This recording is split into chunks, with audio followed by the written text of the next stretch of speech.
Well, hello. Now, please don't turn anything. Don't turn to the next aisle, because I'm Ruth Polston from The Life That Went. But today I'm somebody else. And so I hope you're going to enjoy it.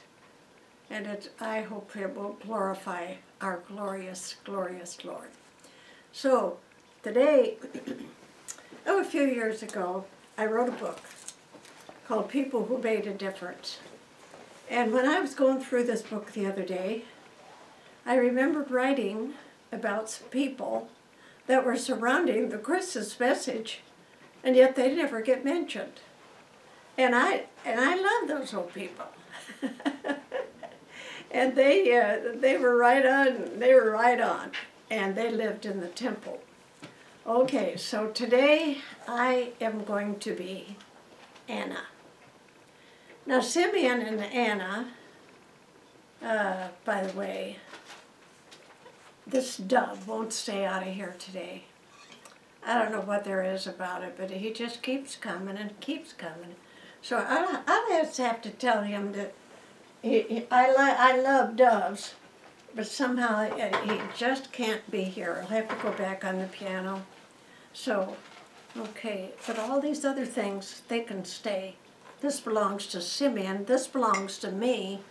Yeah, I like a little milk, but Simeon, he just likes his straight. I think it's a man thing, and so you know how men are. They don't like any frills at all. I didn't have any frills anyway, so what you see is what you get. Okay, now let's go back to Anna. Anna and Simeon lived in the temple. Now, there are a lot of priests, but they don't live in the temple. You know, they go home at night. But not Anna and Simeon. They slept there. Anna was married for 7 years, and then her husband died. So she's been a widow. She's now 94. And she's like Simeon. They keep looking for the Lord's Christ. And Simeon has gone one step farther. He said that the Lord said to him, "You are not going to die until you have seen the Lord's Christ." Well, he's kind of decrepit too. Yeah, both of them are. And they can't, no, something better happen pretty soon. But you know, God is never late. And a promise is a promise. And if God promised, He's going to take care of it. So, let's go back.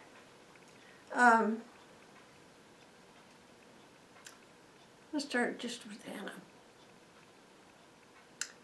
It was the law.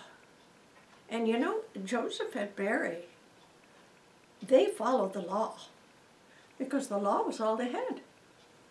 They didn't know that the child they were bringing to the temple to be circumcised the 8th day, which was the law,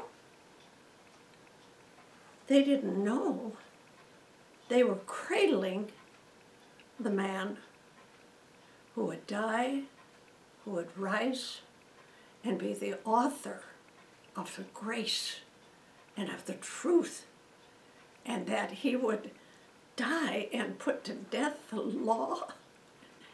Yeah, the law and death.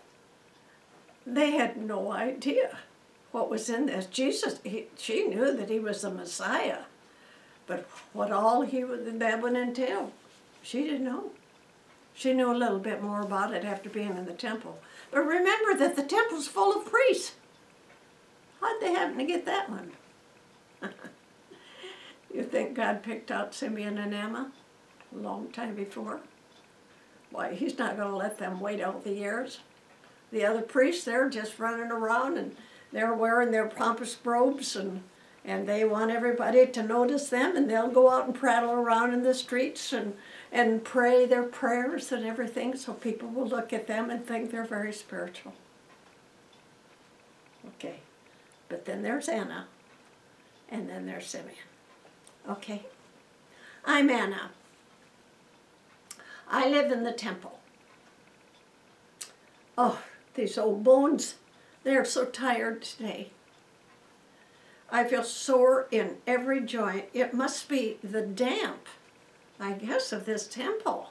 They don't have any heat in here. It was nice though of the high priest. He let me pitch my pallet, my sleeping pallet, in the back of this holy place. I guess he knew he had to tolerate me anyway. I'll just be hanging around until God takes me to paradise. So he tolerates me. Simeon is here most of the time too. He's just as crazy as I am. It'd be awful lonely in here without him. He's the only one I can talk to. He just goes around chanting that Torah all the time. He carries it, great big Torah. He carries that Torah around. And then he gets talking out loud about our fathers, Abraham, Isaac, and Jacob. I guess I'm too old for Simeon to get any ideas. Too many wrinkles in this aged-old face. It's been a long time since I was a bride. But those 7 years were wonderful. But widowhood has taught me to rely on Jehovah for all of my needs. My meals might be scanty, but they've kept me alive. And you know what Isaiah said? He said that my maker would be my husband. So I guess, you know, to some respects, yeah, I still have one. And God took over when my husband died. I've forgotten, when did I eat last? I can't remember. Yeah, they all know me around here because I fast so much. And, oh, that's Simeon. Yeah, that's right. I mustn't get it yet.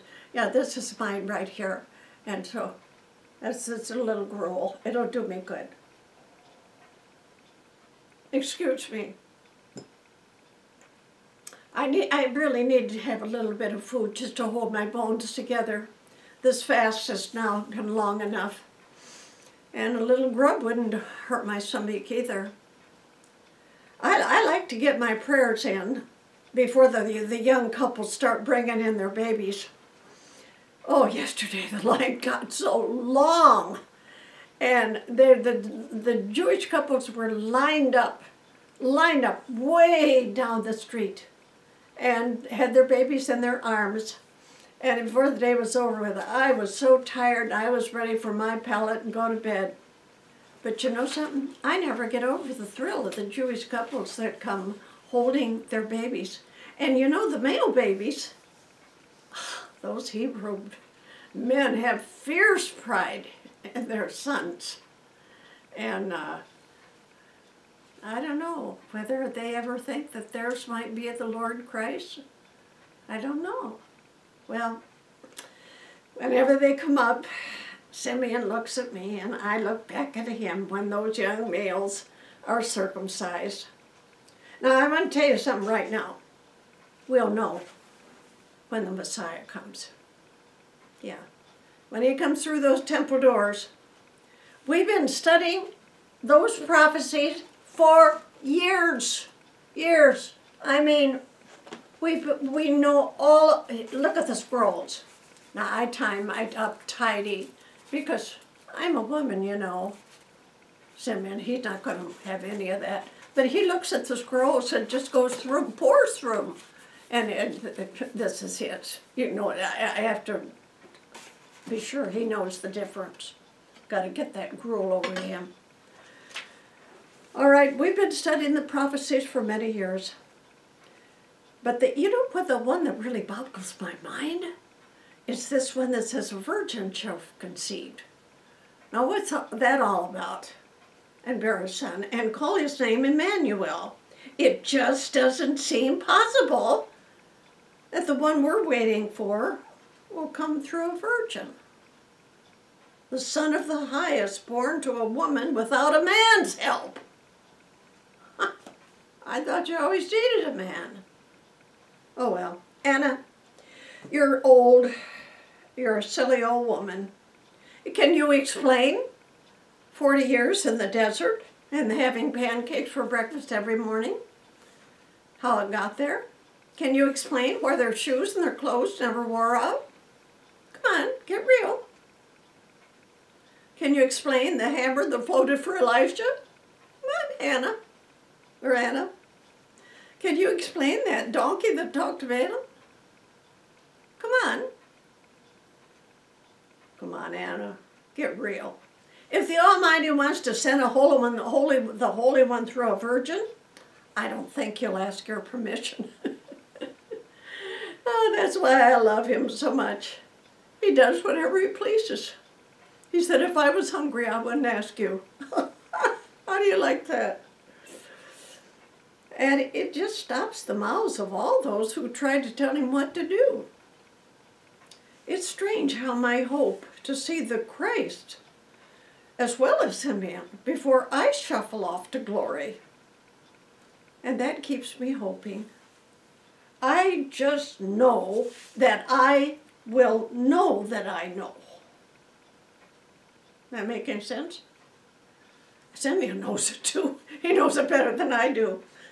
And we have the secret, Simeon and me. The priests, they think they know everything. And they make all the do around here. They just strut. There's lots more of us than there are with them than there be with ours. But we think we know something that they don't. I tried, and so did Simeon, to tell the worshipers about his coming. Oh, yes, they're pretty polite. Who's going to tell an old woman, you're hallucinating, Anna? That's right, they'll see. I got hard to sleep last night after rummaging through the scrolls. Yeah. We got them out again, and we began to go through them. And this is what we read. He will come out of the stem of Jesse. Yeah? And Jesse was the father of all those 8 boys, and David. Yeah. So I ran to wake up Simeon. Look what I just read. And he was already awake, reading by candlelight. And he showed me, he said, well, look what I found in Micah. And he said that the ruler of Israel would come out of the tribe of Judah. You read that? He's going to come out of Judah? We know now that we did what his ancestors are, and we know his tribe. After that, I didn't sleep a wink. I stayed awake all night. Every time I learned something new about the Messiah, my heart just almost pounds out of my chest, and I feel like David, I could run through a troop and leap over a wall. But I decided maybe that wasn't a good thing to do. I believe my behavior among the other priests would probably bring me a private room in the temple with bars on it. But often I feel like King David. Oh, who will praise the Lord with me? Well, it's a new day on the top of Mount Zion. I need to open these windows and let in some sunshine, and I'll see if somebody's in. If Simeon has already had his cup of tea. Let's see. Well, look out there in the courtyard. Huh. I had couples here early. Huh. They're coming for their ceremonial circumcision. Aren't they a picture? That woman looks radiant. I never got to look like that. I can only imagine what motherhood must be. Look, they're standing before Simeon. What's this stirring in my heart? Her name is Mary. And they traveled from where? Bethlehem? Oh no, I read it in the scrolls. The child was to be born in Bethlehem. Oh, look, they're writing his tribe in the book, and I couldn't. No, the tribe is Judah. Oh, I read it in the scrolls. And the lineage is David. And his name is Jesus. Look at Simeon. He has that baby in his arms. He is lifting him high and is speaking. Shh, I hear it with my own ears. Now, let your servant depart in peace, according to thy word. For mine eyes have seen the salvation of the Lord, the Lord's Christ. Oh, Simeon, Mary, Joseph, they look ethereal. How can I ever hold the ecstasy of this woman? Listen, he's got something else to say. What is this I'm reading? Oh my, yeah. Boy, I don't know how Mary's going to feel about that. By the way, they must be out poor. They only brought 2 turtle doves, and that was like 2 pigeons. Poor couple. Yeah. Well, anyway, here it said, this child, he said, is set for the fall and the rise of many, and a sword will pierce through your own soul afterward. Well, how do you think Mary feels now? Well, that's what it says. What Simeon was told to say. And he would be a sign spoken against, that the hearts of many will be revealed. Let's sober me up a little. Yeah, you know, I'm not sure that they could take it in. And that's probably good. They probably weren't read ever. But anyway, pretty soon I could hear Simeon. Oh, you worshipers that are now gathered. This is the Messiah. This is the hope of Israel. This is the Redeemer of the world. Oh, Jehovah God, faithful covenant keeper. A bright light has shined in our dark hearts and in our dark worlds. And then, oh God, you have kept your promise to 1,000 generations. You told Abraham, you told Isaac, you told Jacob. And here he is in my arms. Your faithfulness reaches to the clouds. You're the only one that has caused me to hope I could go to heaven now. And I thought, yes. And he kept his word, this old Anna too. You know what? I just might run through a troop and leap over a wall today. Now, would you like to join me singing? Oh, I would like to sing with you and have you join in singing, oh, come, let us adore him. Here we are. It's 2017. Yeah. Yeah.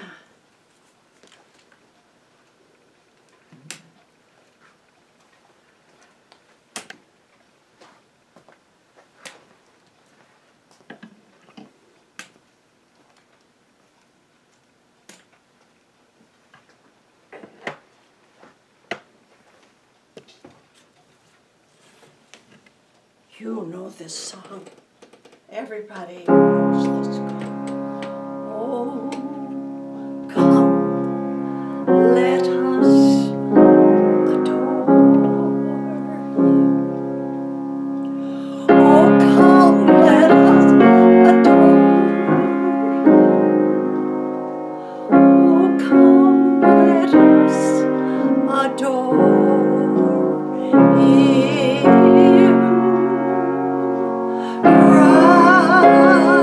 Christ.